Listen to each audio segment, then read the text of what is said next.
Good morning, everyone, and welcome to the SBA's certification webinar. Thank you for joining us.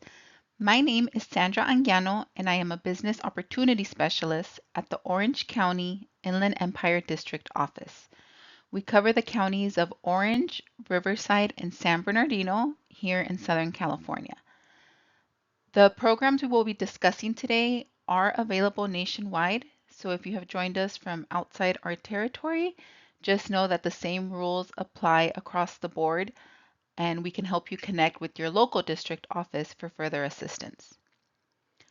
A copy of the presentation and a link to the recording will be provided, usually within the next 48 hours.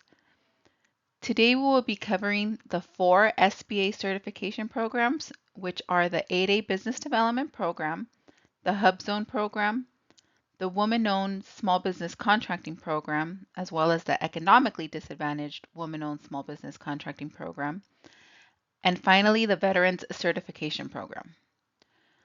For those of you who have joined online via Teams, please make sure to use the Q&A box to type out any questions. At this time, we cannot take any live questions. We don't have the function to unmute the lines, but we will get to your questions in the Q&A box, so please post them there. If you have any specific questions that you'd like to discuss offline, I will share my contact information at the end of the presentation, so you can reach out to me directly as well. Now, before jumping into the programs, the certification programs, I'm going to give you a quick introduction to federal government contracting.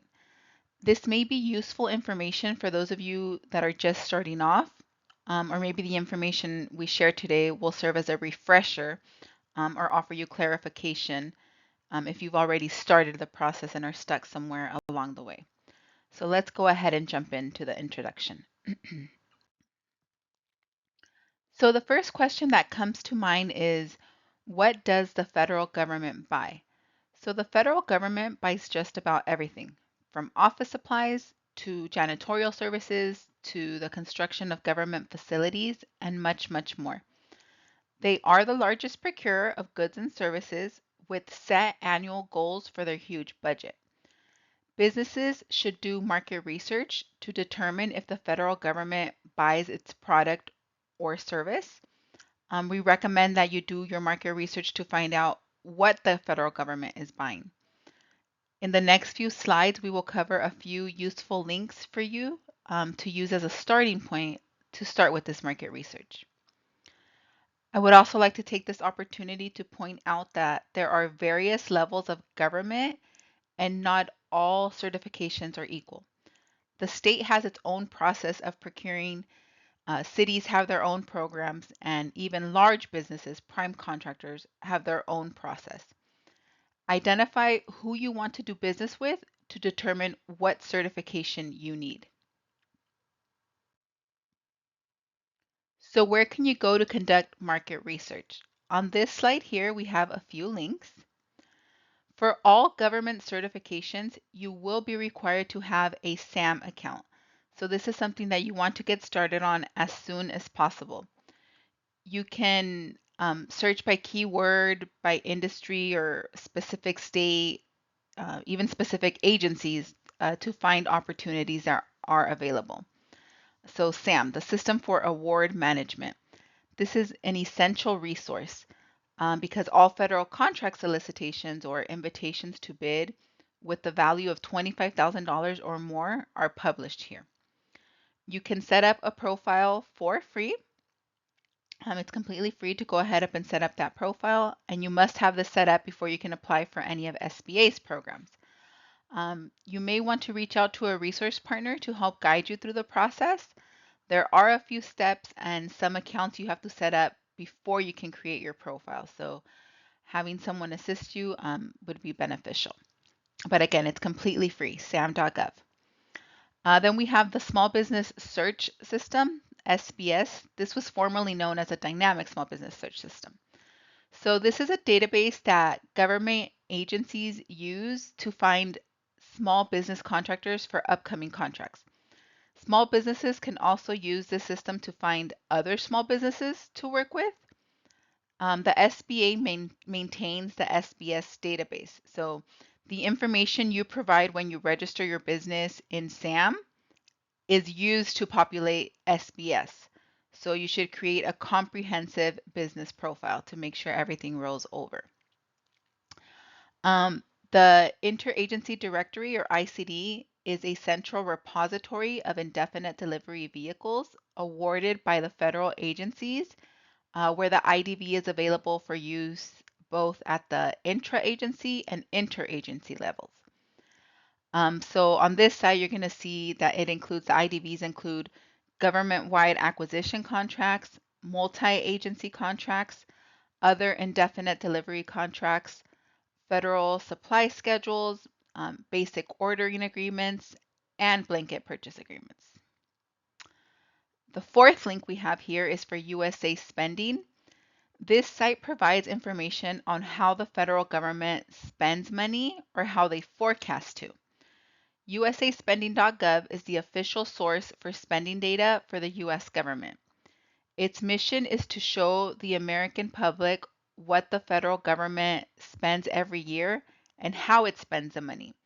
You can follow the money from the congressional appropriations to the federal agencies and down to local communities and businesses. GSA Library is your one source for the latest GSA contract award information, so be sure to check that link out as well. And then last but not least, we have the Acquisition Central site. So this site lets you search for forecasts by agency. So if you visit, each agency has its own website and they have all this information listed on there. But Acquisition Central consolidates that. So it's all on one website rather than jumping around, from one government page to another. Now, the law requires agencies to compile and make available projections of contracting opportunities that small, minority, and women-owned small businesses may be able to perform. So each of these links will take you to their sites. This is a great starting point for you to conduct market research. You'll see that each site offers different trainings, webinars, and points of contact for questions. So check them out when you receive a copy of the presentation. The federal government has prime contracting procurement goals that must annually be met. There are certain set-asides for certification programs and socioeconomic categories.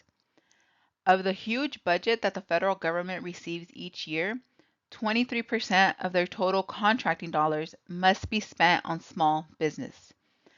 Specifically, there are targeted set-asides and acquisition goals for the programs you see listed here. 5% must go to women-owned small businesses. 5% must go to small disadvantaged businesses, such as 8A firms. 3% must go to HUBZone businesses. And 5% must go to service-disabled, veteran-owned small businesses. These set-asides are reserved for small businesses between $15,000 to $350,000. In order to be eligible for the SBA's certification programs, you must be a small business in accordance with the SBA's size standards. So the SBA determines the size standards for a small business, and there are two ways that size is looked at. Size is determined either by your average revenues over the past 5 years or by the number of employees. This applies to manufacturers, dealers, and wholesalers. So this depends upon your primary industry code. You will need to determine your primary industry code in order to determine if you fall under the threshold for revenue or number of employees. There's a link for the size standard table provided in this slide. There are hundreds of NAICS codes, so the first step would be to identify your code and then look it up to determine if you are considered small based on SBA's size standards. What types of businesses are getting contracts? This slide provides an overview as to how or where the government spent its money. It is broken down by industry codes. There are various sectors depending upon which product or service you provide. Industry codes are very important in the federal government. You want to make sure that you get familiar with them. You're going to hear the term, NAICS codes over and over again. The North American Industry Classification System. Essentially, what that means is that you pick the code that best suits your business and use it when you're asked, to provide your NAICS code. No one assigns you a NAICS code. You alone must identify your industry code. These NAICS codes are used to track what the federal government is buying. You must have this number listed on sam.gov to demonstrate that you can provide a specific product or service. As long as you have a business, you must have a business activity code. And this code merely describes your primary and secondary income producing lines of business.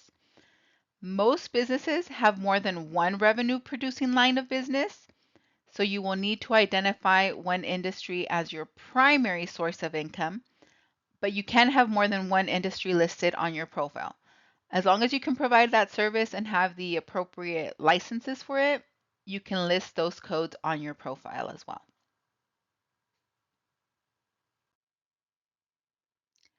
As you start working with the federal government, you may want to look for opportunities as a subcontractor.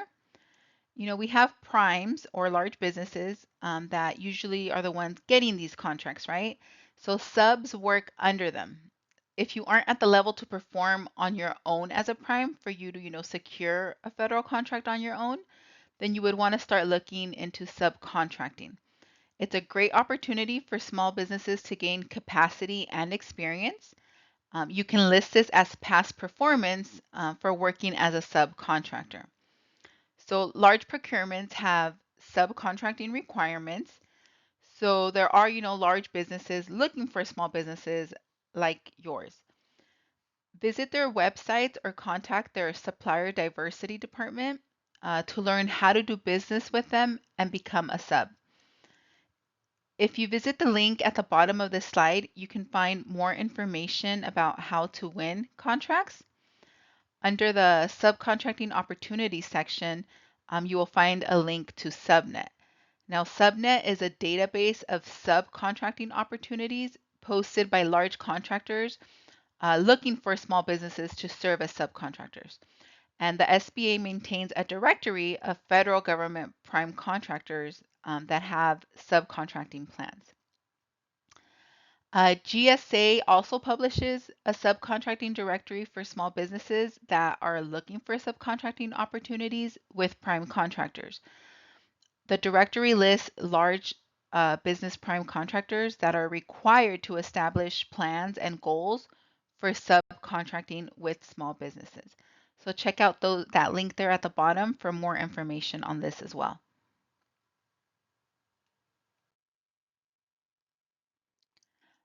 As you start digging into contracting, you will discover that there are many tiers. Here are a few tips that we offer for starting to work with federal agencies. We recommend that you focus on a few agencies at a time. Do your research, concentrate on those. There are numerous agencies and they all buy various things. Review forecasts to see what's coming and visit their websites for the latest information. Contact the agency directly. Each website will have a listed Office of Small and Disadvantaged Business Utilization, OSDBU, and you want to visit that page to learn how to do business with that specific agency. And again, you must be registered on sam.gov. Every contractor must be registered if you want to do business with the federal government. This is where the federal government will confirm you are a legitimate business, and this is also where you will be paid for providing your product or service. So this is going to be actually step number one for any SBA certification program. Your SAM profile will be verified and must show as active before you may begin the application process. So make sure you have that set up. Setting up a SAM profile, like I said, is completely free. So make sure you are at the right site. If you are asked to pay, you're in the wrong spot. So make sure it's sam.gov, that it's not .com, .org, or any other ending there, .gov. This process can take 4 to 6 weeks, so you want to make sure that you start setting it up as soon as possible. If you'd like more general information on government contracting, I invite you to visit the SBA's Government Contracting Classroom. Here you will find 5 to 6 minute videos on various topics related to government contracting. They have some videos on there on how to set up your SAM profile, how to contact an OSDBU, and many other topics as well. I recommend that you check it out if you have no knowledge yet. These are free videos, classes on there. You can play them as many times as you'd like. And the SBA also has a YouTube channel with helpful videos that's also linked on this page here. So check that out as well.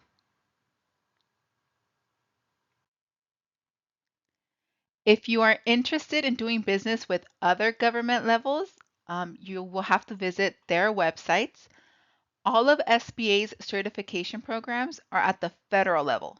If you are looking to get certified as an SBE or DVBE, you would need to go through state procurement. If you are within our Tri-County area, you can reach out to the different counties to learn how to do business with them as well.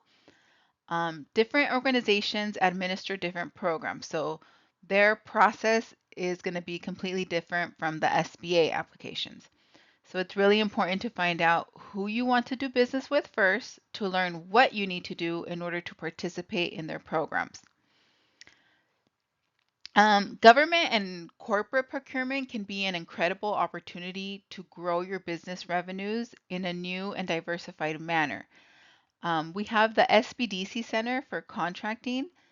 Their staff is available to help you with education, training, and one-on-one consulting, all in support of your efforts to win procurement contracts at the federal, state, local, or private level. Their team of experts has years of industry experience and is able to assist businesses that are located here in our territory, right? Orange, Riverside, and San Bernardino counties, and their services are at no cost. Please visit the link at the bottom of this slide to set up an appointment with them. If you're from outside of our territory, we can get you in touch with your local resource partner as well. So this concludes the introduction to federal government contracting. I hope you have found this information useful and that you visit the links when you receive a copy of this presentation. We will now go ahead and get started with the information on the 8A Business Development Program. The 8A Business Development Program was named after a section of the Small Business Act and designated to help small disadvantaged businesses to compete in the American economy and access the federal procurement market. It was created to help firms that are owned and controlled by at least 51% socially and economically disadvantaged individuals. We will talk about what it means to be socially and economically disadvantaged when we get to the eligibility criteria. We will also go over what it means to be owned and controlled and how the SBA reviews that information. SBA partners with federal agencies to promote maximum utilization of 8A program participants to ensure access to contracting opportunities in the federal marketplace. So once you're certified, the 8A program participants are eligible to receive federal contracting and to receive training and technical assistance designed to strengthen their ability to compete effectively in the American economy. The program provides entrepreneurs with targeted management and technical assistance to help them compete for contracts and other business opportunities. This program offers a 9-year term and a one-time only participation.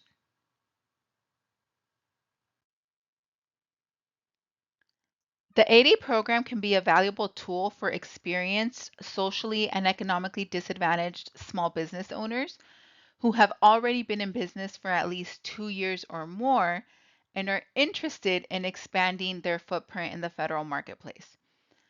The 8A program offers unique and valuable business assistance. The 8A certification does not guarantee contract awards, but it is a dynamic tool to pursue and capture new opportunity from the government. The federal government's goal is to award at least 5% of all federal contracting dollars to small disadvantaged businesses each year. As a participant in the program, we will provide you with management and technical assistance, marketing and outreach assistance. We'll assist you, to pursue opportunities for mentorship from experienced and technically capable firms through the SBA's Mentor Protege program. You can pursue joint ventures with established businesses to increase capacity. And as a participant, you also qualify to receive federal surplus property on a priority basis. So these are tools and equipment from the state that you can purchase for pennies on the dollar for your business use. You can also receive free training from the SBA's Empower to Grow program, or E2G. The program provides eligible disadvantaged U.S. small businesses with free business courses, tailored training, one-on-one consulting to support their growth, operations, hiring, and your government contracting competitiveness. So visit the link to check out that resource that's also available to you for free. And that's also available nationwide. So we have them all across the states. Now, the biggest draw to the program are the contract set-asides and the sole source award opportunities. So these set-asides can be for up to $5.5 million for goods and services and up to $8.5 million for manufacturing. And just for reference here, we have that in fiscal year 2024, 8A firms were awarded $78.3 billion in federal contracts. In the next few slides, we will be talking about the eligibility requirements for this program. So each category listed here will be something that you will be asked to provide information for in order to determine your eligibility. We will talk about ownership, control, U.S. citizens, small business size standards, potential for success, good character, social disadvantage, and economic disadvantage. On the right is the reference for the Code of Federal Regulations, that red text, in case you are interested in looking up all the legal terms and conditions, responsibilities of this program. And like I said, please note that you must be in business for at least 2 years before applying for this program. And I'll explain why that rule exists in the next few slides. But first, let's talk about ownership. So we require that the individual upon whom eligibility is based directly and unconditionally own at least 51% of the firm. This must be direct ownership by the disadvantaged individual. You cannot be owned by another company. You cannot be owned by another trust. You must be the individual owner at 51% or more. That can be more than one person to make up the 51%. But if you have more than one owner, please keep in mind that each individual will need to meet every eligibility criteria as well. If you are married and residing in a community property state, it may be necessary to submit a notarized transmutation agreement to ensure that the disadvantaged individual owns at least 51%. Community property rights impact unconditional ownership. Now, there is no requirement on the structure of the business. You can be a partnership, an LLC, a corporation, sole proprietorship, whatever structure you decide. But these are examples of what the SBA will require to demonstrate that 51% ownership.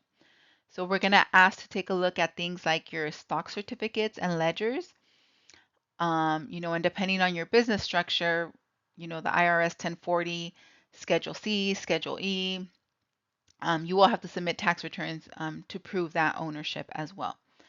What the reviewer will be looking for is for proof, that on paper you can demonstrate that you own at least 51% of the business.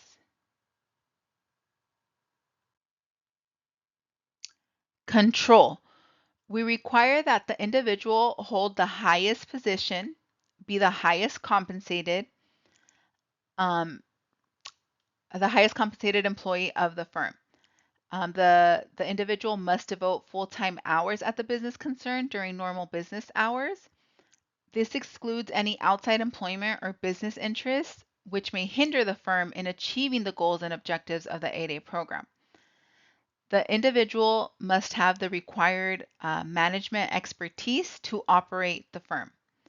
So you're going to have to show that one or more socially and economically disadvantaged individuals serve as the highest officer, control the board, make the long-term decisions, run the firm's day-to-day business operations, possess the appropriate amount and type of management experience needed to run the firm.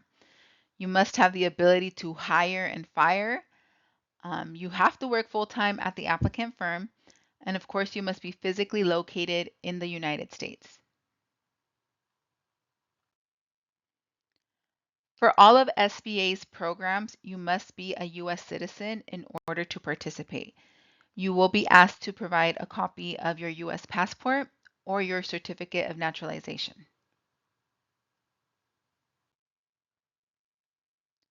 To be eligible for the program, you must be a small business.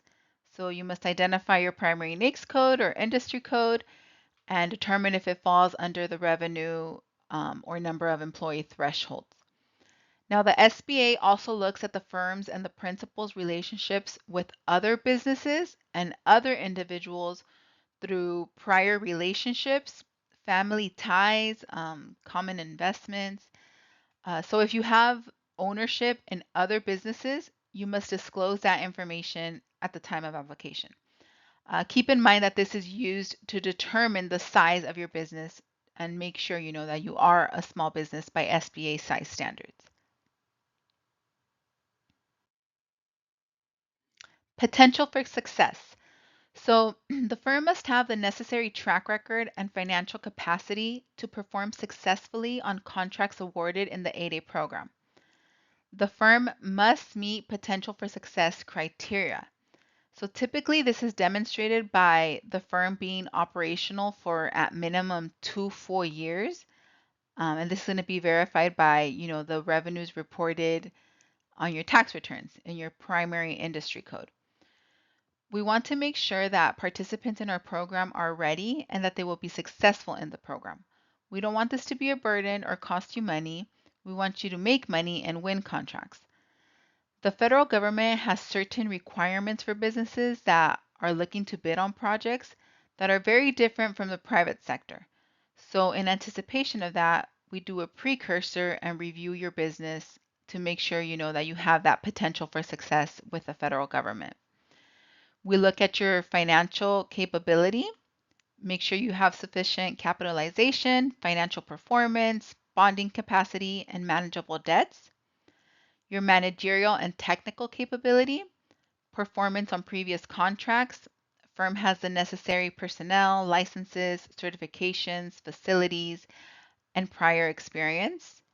Your management capability, the education, experience, and training of CEO and other managers, the magnitude and complexity of past or current jobs, and your management systems. Your qualifications for ability to perform on federal contracts, any relevant contracting experience, ability to meet federal procurement policies. We just want to be sure that if you get into the program, you can take advantage of those contracting benefits and you'll be able to successfully bid and win on these contracts.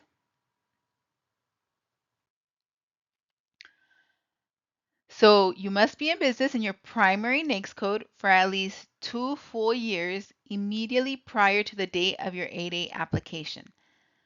So for at least 2 years before applying to the program, you must have been doing business in that primary NAICS. This is another important reason why you want to know what your NAICS code is. Sometimes businesses transition from doing one thing to another. It could be in a related field, or it could be, completely different industry. So what we're looking for is proof that you have been doing work in the same NAICS code for at least 2 years. So you must provide proof that you have generated revenue. If the business has not generated revenues for the preceding 2 years, if you don't have, tax returns to verify this, you can submit a request, for the 2-year waiver to waive this rule, that you must be in business for 2 years. You can submit a waiver. Um, you can submit it if you haven't been in business for 2 years, or you switch to a different industry and you can't demonstrate that you have been doing business in that specific NAICS code for 2 years. So if that's the case, you will need to request a waiver, but there are a few conditions that must be met in order for the SBA to grant this. So you must have substantial business management experience. You must demonstrate technical expertise. You must have adequate capital, and you must have a record of successful performance on contracts. A waiver of the 2-year rule may be granted, but the firm must address each element of the 2-year waiver in detail. So you're going to have to provide copies of contracts, letters of reference to verify successful contract performance, copies of invoices, proof of payment on invoices. If the firm has not generated any revenues, you don't have the tax returns, you don't have invoices or anything to prove that, then then the firm will be unable to waive the 2-year rule. So, as a business owner, you should strategically consider the timing on applying. If your business experience is limited and your exposure to the federal marketplace is at its infancy. Businesses who have an established track record as a subcontractor or prime contractor at the federal level, they tend to experience greater growth and higher levels of success and sustainability than those businesses that are just starting off. If you're a startup business in federal contracting, right? So keep that in mind. Think about that before you apply for this program.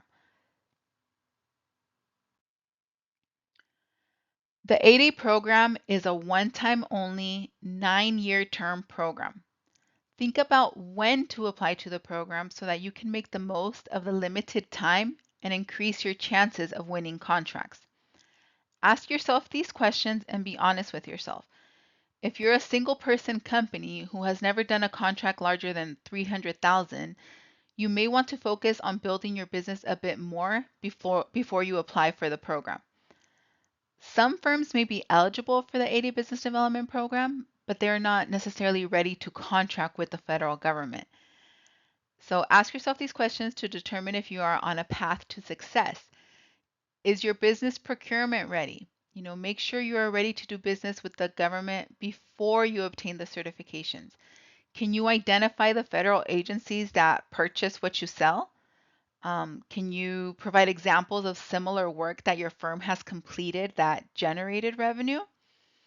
Are you prepared to access a line of credit or performance bond if that's required for your industry?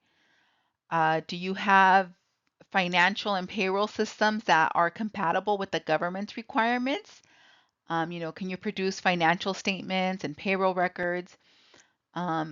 Even basic questions as, have you selected a NAICS code? Are you registered in SAM already? Have you completed a capability statement? Your potential for success will depend on what stage your business is in. Are you just starting up or are you a well-seasoned firm? You want to wait until you're well-seasoned to apply for the 8A program because, like I said, it's a one-time only 9-year term program. Another criteria for eligibility is good character. The SBA wants to make sure that participants in our program have good character. So the SBA looks at the following to make this decision: any adverse information regarding criminal conduct, violations of any SBA regulations, debarred or suspended firms or individuals, any principal who is incarcerated or on parole, submission of false information during the application process or after approval, any firm or any of its principals that fail to pay financial obligations to the federal government. Examples of that last bullet are, any tax liens, or if you're delinquent on a student loan, if you defaulted on an SBA loan or any federal obligation, that's going to lead them to finding that you do not have good character. Perhaps if you had a tax lien, but now you're on a payment plan, that's fine as long as you can show that you have it, you have proof on paper, and you are current with that, then that's okay. But you would need to submit um, documentation to prove that as well.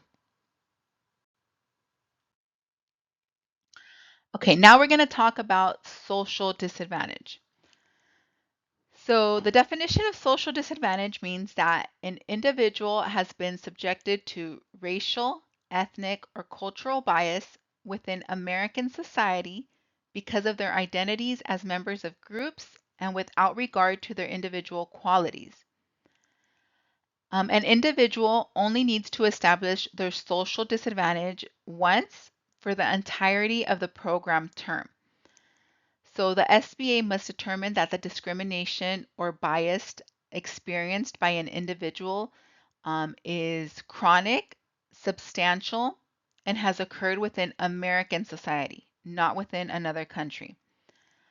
Additionally, the discrimination must have negatively impacted your entry or advancement in the business world.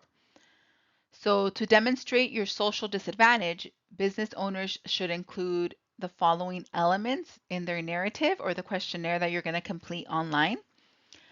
You want to include an indication of which identity or identities is or are the basis of social disadvantage. So clearly describing which identity or characteristics you possess, which have been subject to discrimination, helps SBA understand your experience and eligibility for the 8A program.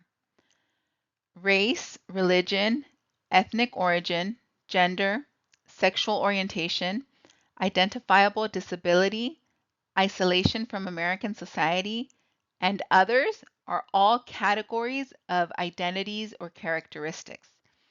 You will need to provide descriptions of incidents in which bias or discrimination has occurred. Now, your experiences should be related to education, employment, and business history. This is including current or previously owned companies. Now, a socially disadvantaged individual must also be economically disadvantaged. So to be a participant in the program, you must be both socially and economically disadvantaged. It's not one or the other. You must be both. If you have more than one applicant to make up that 51% ownership, all applicants must meet the criteria as well for the economic disadvantage. So in order to be economically disadvantaged, the SBA reviews the individual's personal net worth, which must be less than $850,000 after we exclude all legitimate retirement accounts and any equity in the primary residence and the applicant firm. We also review the individual's total asset level, which may not exceed $6.5 million, with the only allowed exclusion being legitimate retirement accounts. Finally, the individual's average 3-year income may not exceed $400,000. Now, California is a community property state, so we will look at your spouse's assets as well. We will split everything 50-50. Whatever you claim to own on your own, 50% goes to your spouse and 50% will go on your personal financial statement for purposes of determining your adjusted net worth. Your salary or income will be verified through your personal tax returns as well. Now, if you're interested in calculating this for yourself before applying, you can look up SBA Form 413. You can do a quick Google search for it or go on our website and that has it listed there as well. So this form is going to help you list out your assets. So if maybe there is something you didn't think about that we would ask for, that form will help you line by line calculate what your adjusted net worth would be.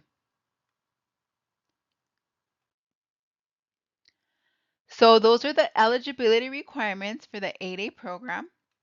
During the application process, you will be asked questions in all of these sections. Just make sure that you are honest and forthcoming when you complete the application. These are specific questions that are asked on the application and a big part of the eligibility criteria for the program.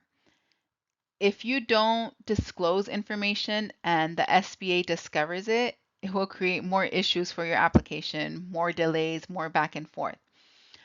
We're often asked, what would have an impact on my application? If the reviewer sees that, there's a pattern of you constantly getting in trouble, if you're in and out of jail, if you've got felonies, violence, your business integrity, if you're writing bad checks and things like that, that would have a negative impact on your application, right? That wouldn't be demonstrating the good character.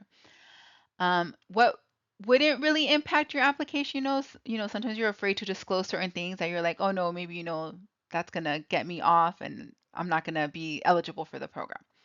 Things that really wouldn't affect your application would be, if you have an underage drinking citation, or a citation for recreational drug use, a ticket for jaywalking or something like that. Smaller things like that really wouldn't have an impact on your application. But just be as honest as possible when you are completing that questionnaire. When you are ready to apply, please visit My SBA Certifications, which is at certifications.sba.gov. And at the end of the presentation, I will give you information on that My SBA Certifications portal. So stay tuned for that. But that concludes the information on the 8A program, the eligibility. And here, let me just share some final links with you here.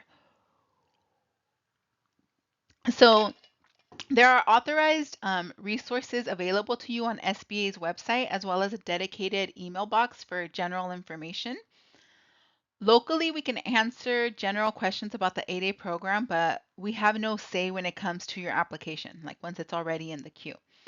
So I recommend that you reach out to one of our resource partners, the SBDCs, or SCORES, Women's Business Centers, to review your application before you submit.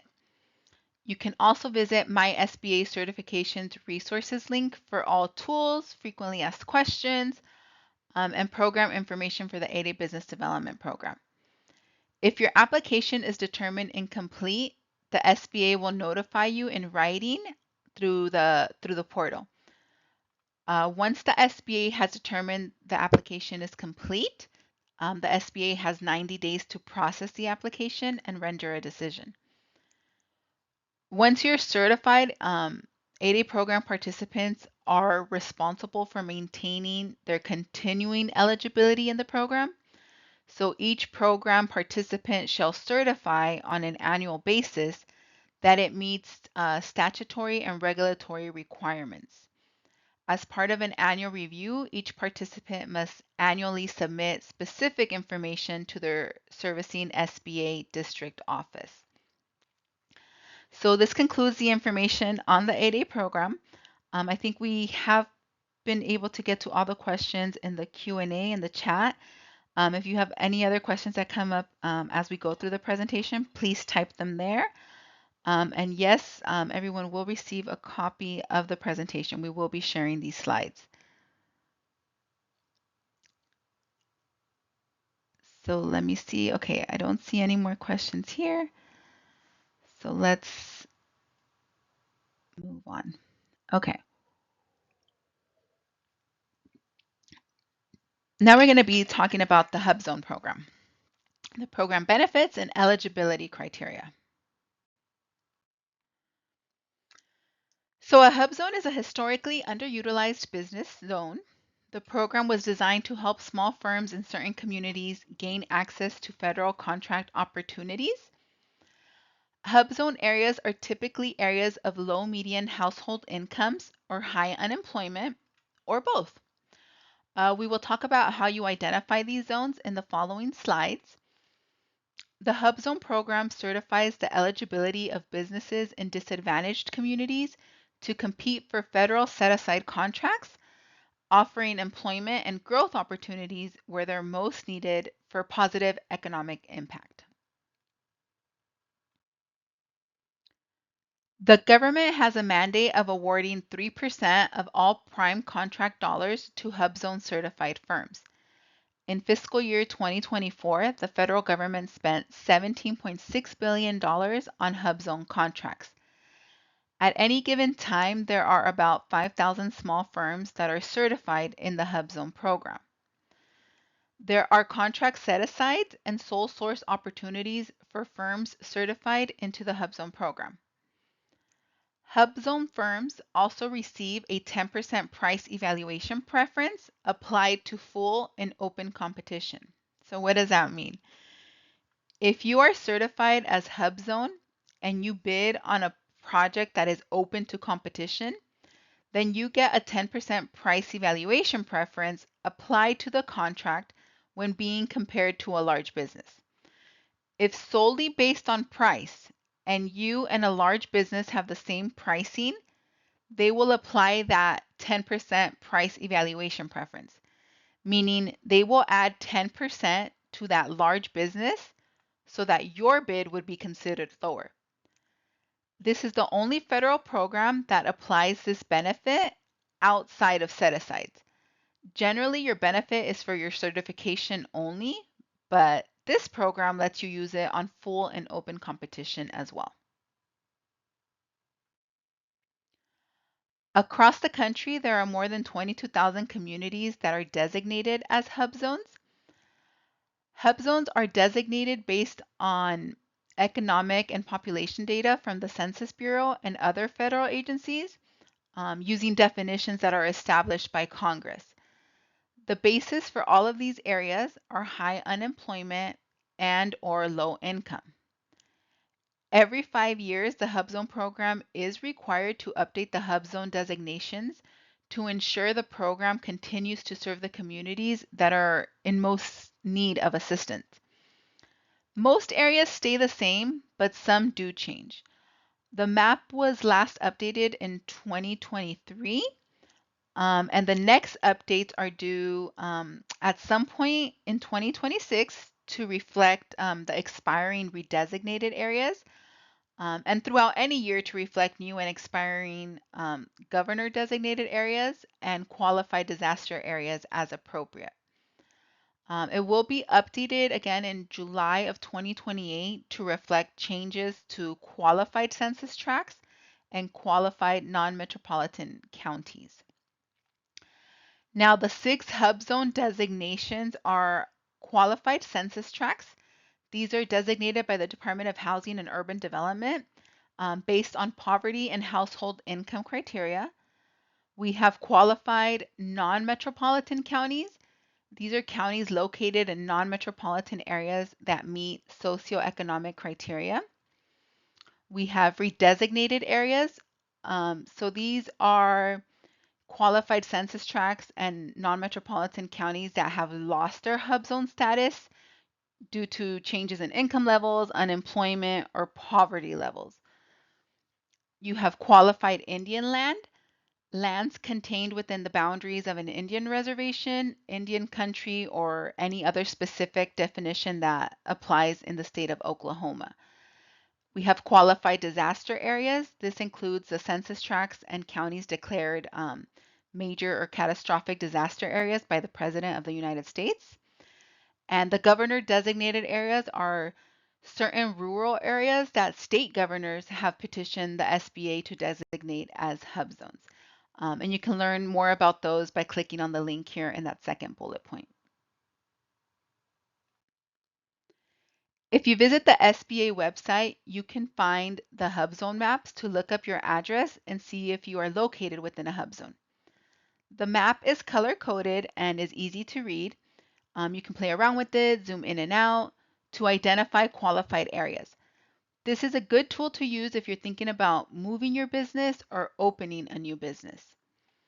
We do recommend that you enter a specific address for best results because one side of the street, may be a HUBZone qualified area and across the street it's not. So just by glancing at the map, it may not be that obvious. So plug in an address there for best results. Okay, now let's jump into the eligibility requirements for this program. So to be eligible for the HUBZone program, you must be a small business in accordance with SBA's size standard table. At time of application for certification, a HUBZone small business concern must meet the SBA size standards for its primary industry classification. At time of initial contract offer, a HUBZone small business concern must be small for the size standard corresponding to the NAICS code assigned to the contract. In addition to size, we will also look at ownership. Businesses must be directly and unconditionally owned and controlled by at least 51% U.S. citizens. If there are multiple owners making up that 51%, all owners must be U.S. citizens. The SBA does not consider holders of permanent visas and resident aliens to be citizens. Your business or principal office must be located within a designated hub zone. Principal office means the location where the greatest number of the concern's employees at any one location perform their work. If an employee works at multiple locations, then the employee will be deemed to work at the location where the employee spends more than 50% of his or her time. If an employee does not spend more than 50% of his or her time at any one location, and at least one of those locations is a non-HUBZone location, then the employee will be deemed to work at a non-HUBZone location. In order for a location to be considered the principal office, the concern must conduct business at this location. For those concerns whose primary industry classification is services or construction, the determination of principal office excludes the concern's employees who perform more than 50% of their work at job site locations to fulfill specific contract obligations. If all of a concern's employees perform more than 50% of their work at job sites, the concern does not comply with the principal office requirement. Aside from being located in a hub zone, at least 35% of your employees must also reside in a hub zone.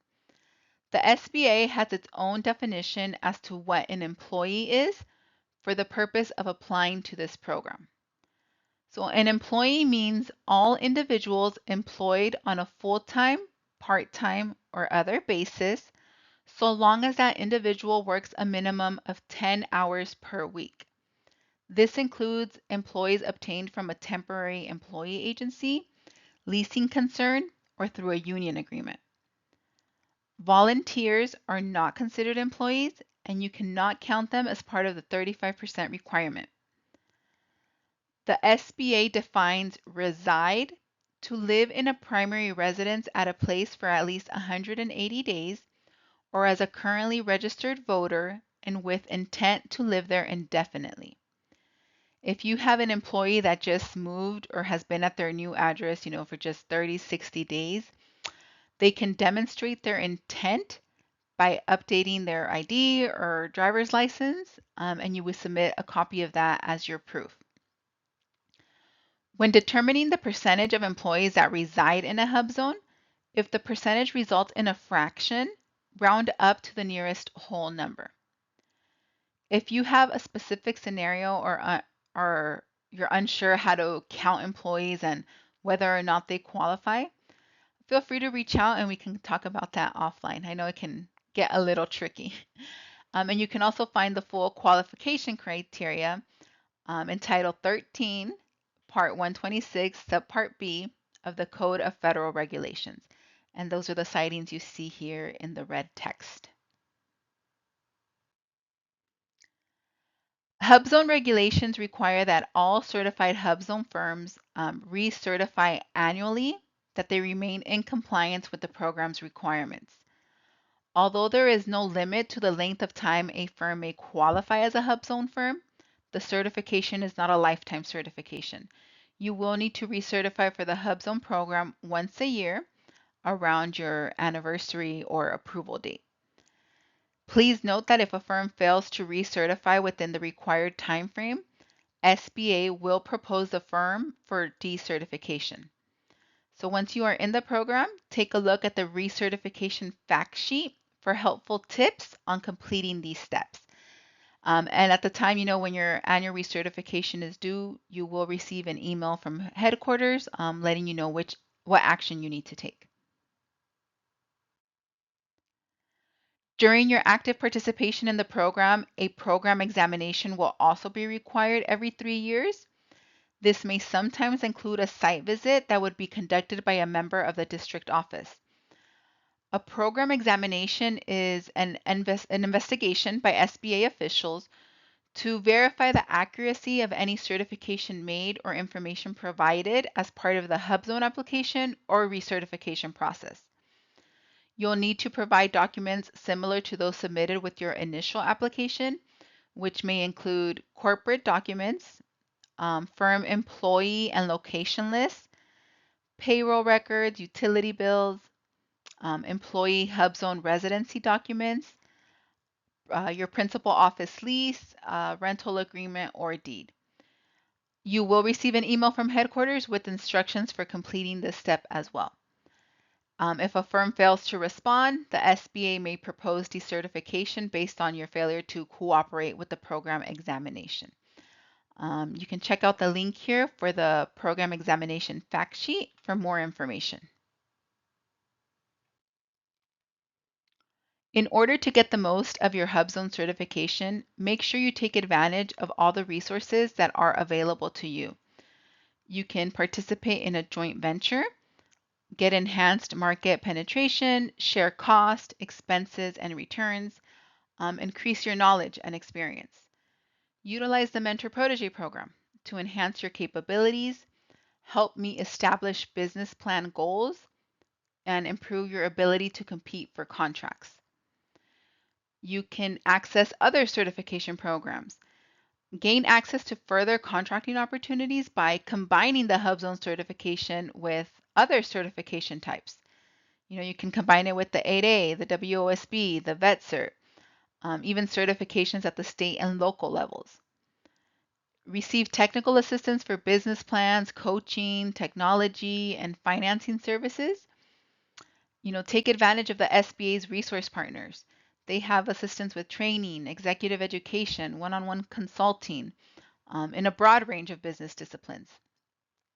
They also offer, technical assistance for business plans, coaching, technology, and financing services. You must be proactive in your self-marketing. The HUBZone certification program is not a contracting program. The program requires significant commitment on the part of the business to market its product or service in order to succeed in the program. So focus on areas in your niche market and prioritize. Identify federal buyers, get to know them, identify the agency contracting procedures and those who make the buying decisions, make contacts through small business events, and network your small business to get the most out of your HUBZone certification. I would like to mention that the HUBZone program is managed out of DC. So to get more specific answers, we recommend that you contact them directly by emailing certifications@sba.gov. The HUBZone program also offers conference calls on Tuesdays and Thursdays, and they are available during those times to answer any questions you may have. So the number and conference ID is listed here every Tuesday and Thursday, 2 p.m. Eastern Time. And for the latest information, fact sheets, checklists, and details, please check out sba.gov/HUBZone. And of course, we have the link here to the maps for you to see if you are in a qualified area. So this concludes the overview of the HUBZone program. Let me make sure we got to the questions in the chat before we move on.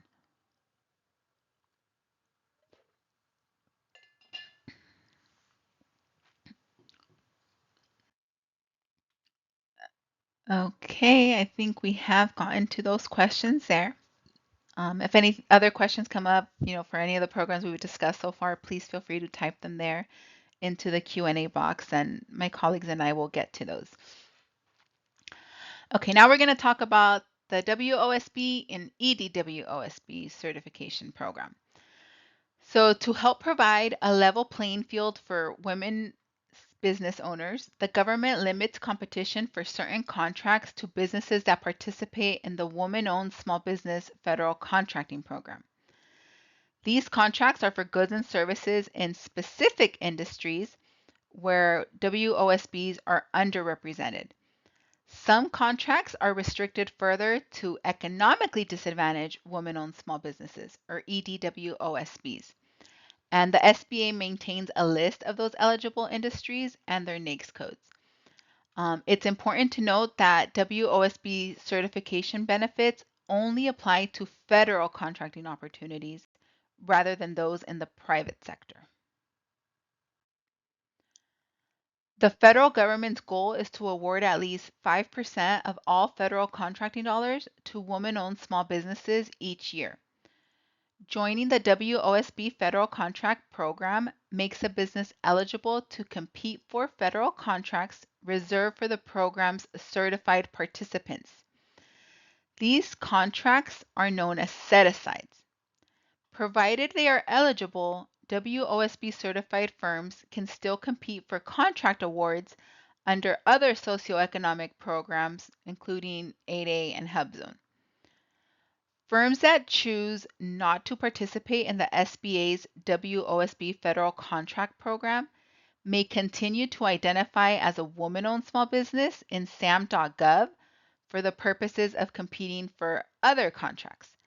However, they will not be eligible to pursue federal contracts restricted for SBA certified women-owned small businesses and economically disadvantaged women-owned small businesses. To be eligible for the WOSB contract program, a business must be a small business according to SBA size standards, be at least 51% owned and controlled by women who are U.S. citizens.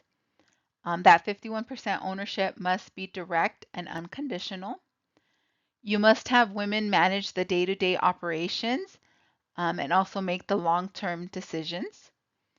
A woman must hold the highest officer position within the business. The woman must work at the business full-time during normal working hours, must have the managerial experience required to run the business, and must make the long-term decisions for the business.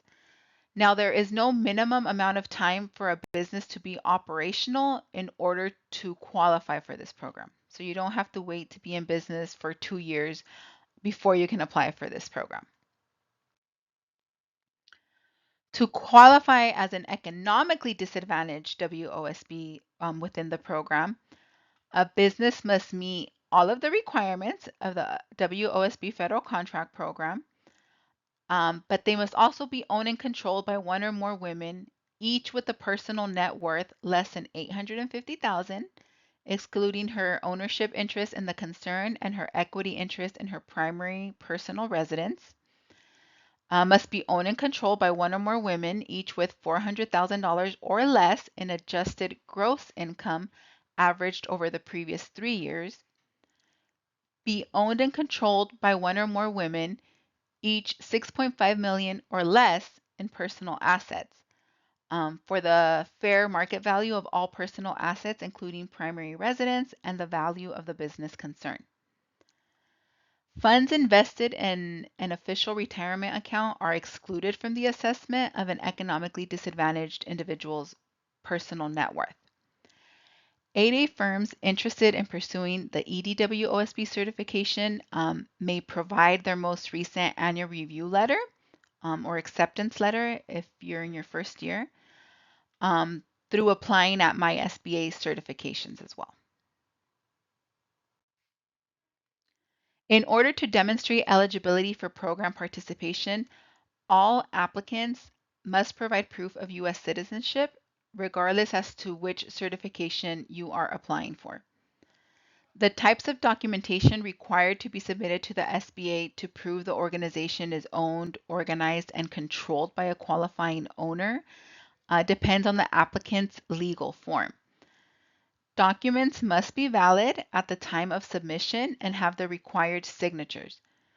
Note the information contained in these documents regarding owners, percentages, and shareholders should align exactly with the information submitted in the application. For LLCs, you will need to provide things such as the articles of organization, operating agreement, etc.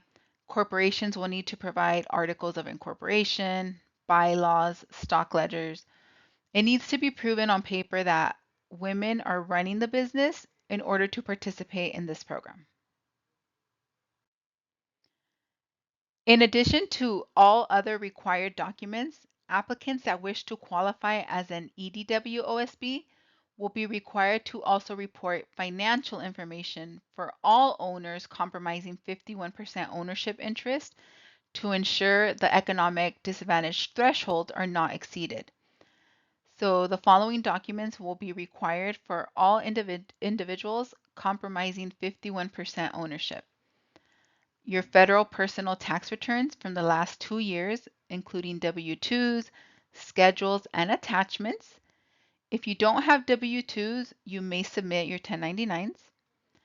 Your federal business tax returns from the last 2 years, financial statements, retirement account statement. Funds invested in an official retirement account will be excluded from the assessment of an economically disadvantaged individual's personal net worth. And then your personal financial information is going to be required for each woman claiming economic disadvantage and for each woman's spouse.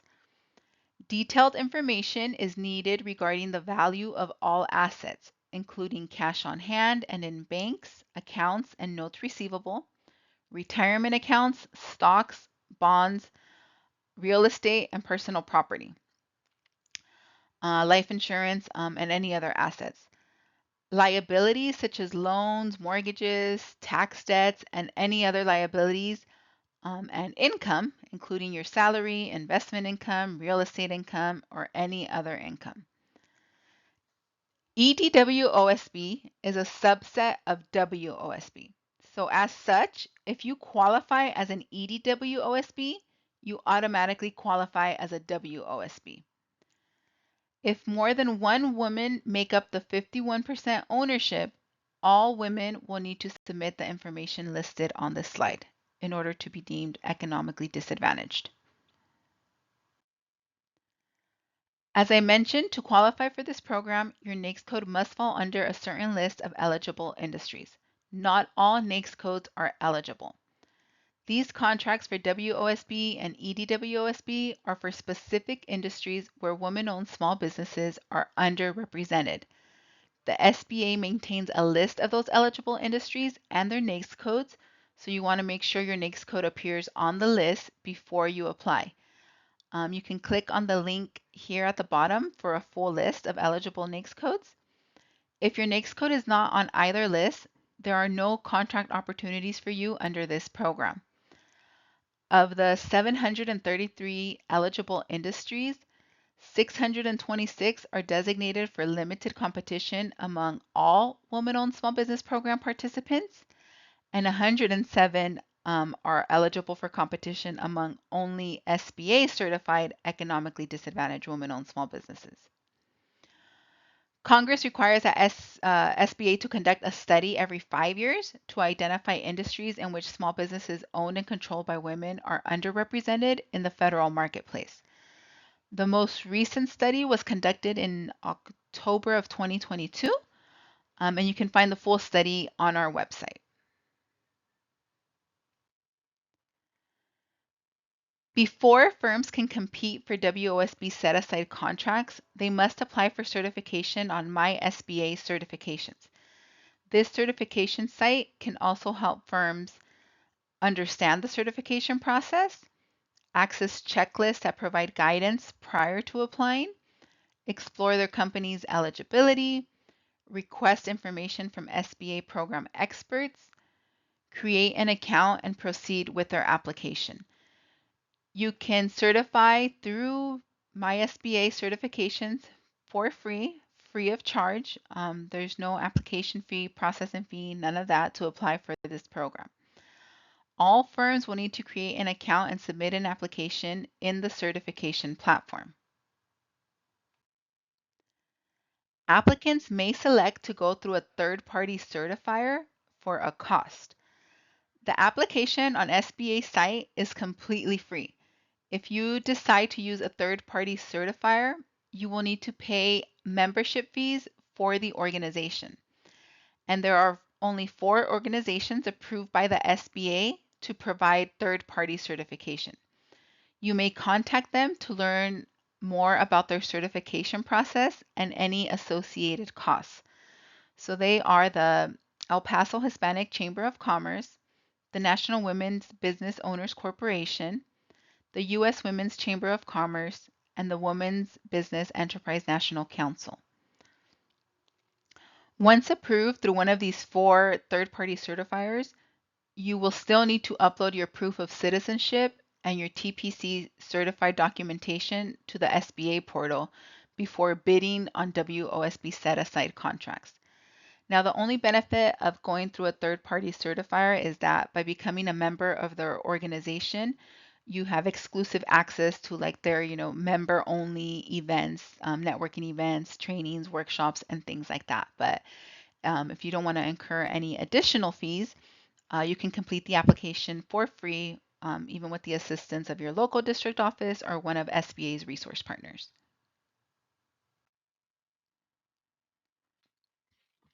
The WOSB Federal Contract Program offers multiple avenues for firms seeking assistance. SBA's dedicated resource partners are always available to help our small businesses.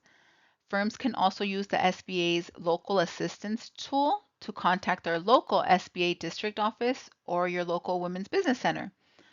This program is managed by headquarters and only they can answer questions regarding your application.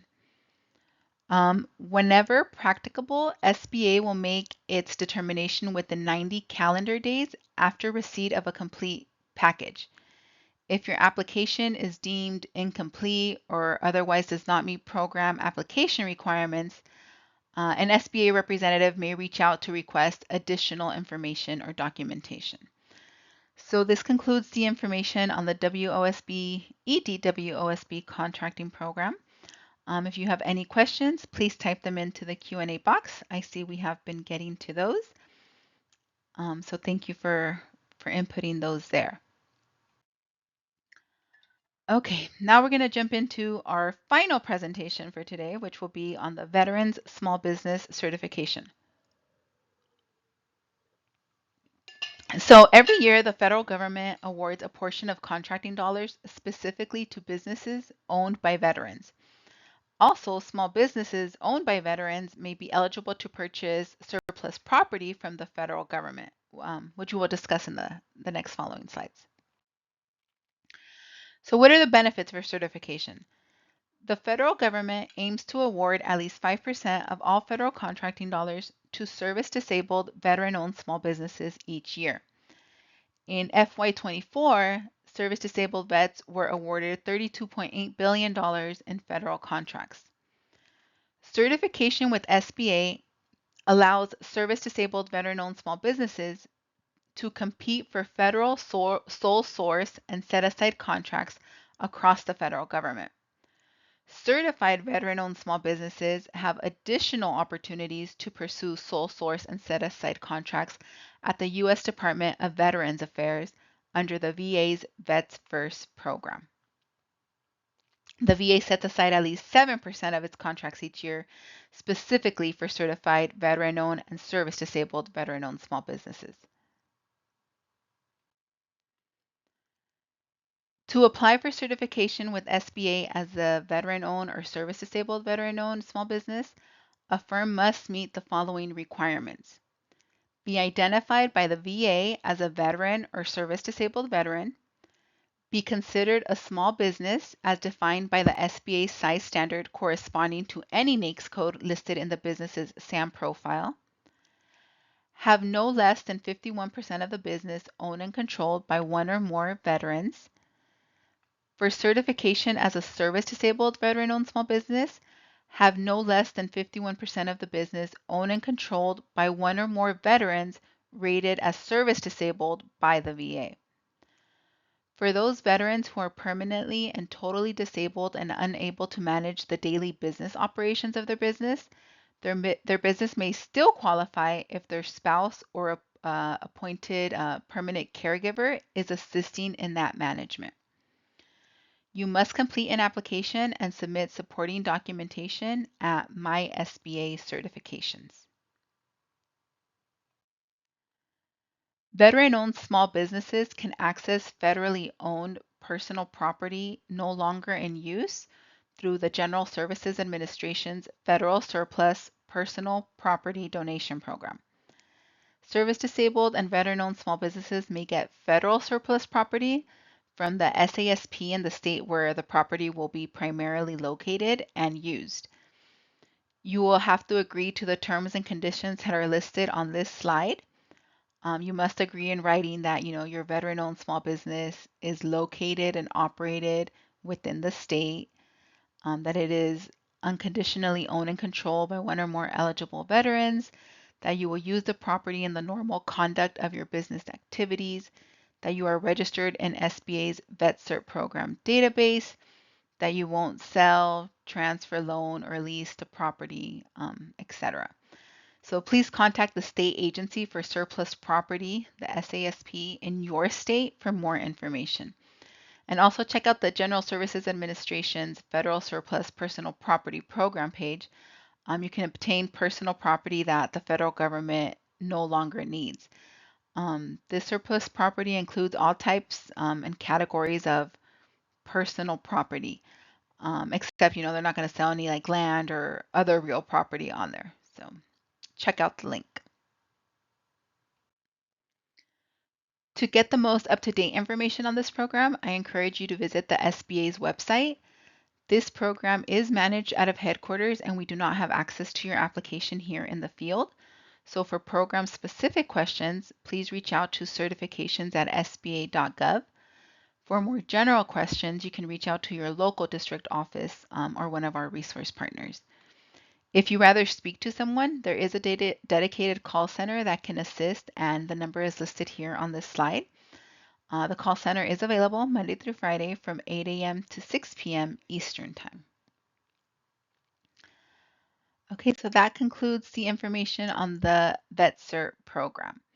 Now, as I mentioned early on, I do have a couple of slides to help you through the My SBA Certifications application portal. So My SBA is your one-stop destination for all of SBA's small business certifications. Through the portal, you will be able to apply for and manage multiple certifications all in one place. So certifications.sba.gov, My SBA Certifications. Before an application can be submitted, the applicant must have an active SAM registration. The firm's name in SAM must be the firm's legal name exactly as it appears on the firm's formation documents. At time of certification, the applicant must be a small business under the size standard corresponding, to the NAICS codes listed on your SAM profile for the VetCert, HUBZone, WOSB, or 8A program. When you visit certifications.sba.gov, you will want to click on Should I Apply to get started. The system will ask you a series of questions related to business ownership, NAICS codes, readiness, and eligibility.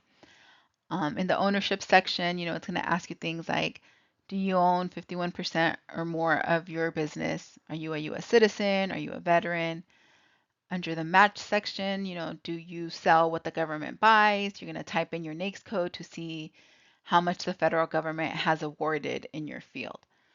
Readiness, is your business ready to take full advantage of the SBA certification program? Have you generated revenues and questions like that? So each section is going to take you through there, and then it'll give you some results at the end. Based on your responses, you will see a matrix like the one here, indicating which programs you may be eligible for. From there, you will want to visit the knowledge base to preview application questions, read tips for success, and know what documents to have ready when applying for the certification. Here is a sample of all the information you will find in the knowledge base. They have documents and samples of, how do I create my SBA certifications account. They have a supporting documents guide, the application preview. So check them out before you start the application process or if you get stuck somewhere along the way. And they're constantly updating these and adding more. So that is a live link at the top there. So you'll be able to see what new changes they have when you click on that link. Here is a timeline of the application process. Like I said, you will need to register your firm with SAM before you can create an account in MySBA. You will complete the application and upload supporting documentation in the portal. There's no hard copies or anything like that that needs to be mailed in. Everything is done online. Once the SBA receives the application, we will conduct a check of all the documents. If everything looks good, we will notify you that we have a complete application and will soon begin the review. If documents are incomplete or missing, we will issue a deficiency letter outlining what is missing, and the application will be returned to you and you'll be given some time to gather the missing documentation. After a complete application is received, an analyst will begin the review and may request additional information from the applicant before a final decision is rendered. The analyst will make a recommendation to the director of the program for which you have applied. The director makes the final decision to approve or deny your application. Once that decision is made, you will receive a letter. That letter is going to serve as your official date of entry into the program, or if you applied for multiple programs. And then your approval date will be listed in SAM and the Small Business Search System.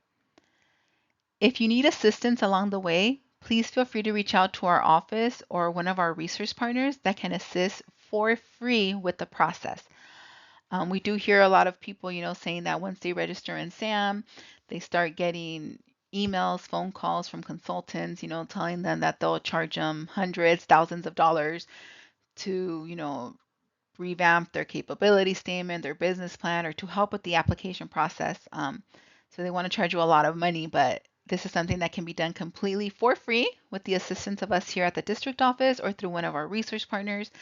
So there's no need for you to go and incur those additional costs.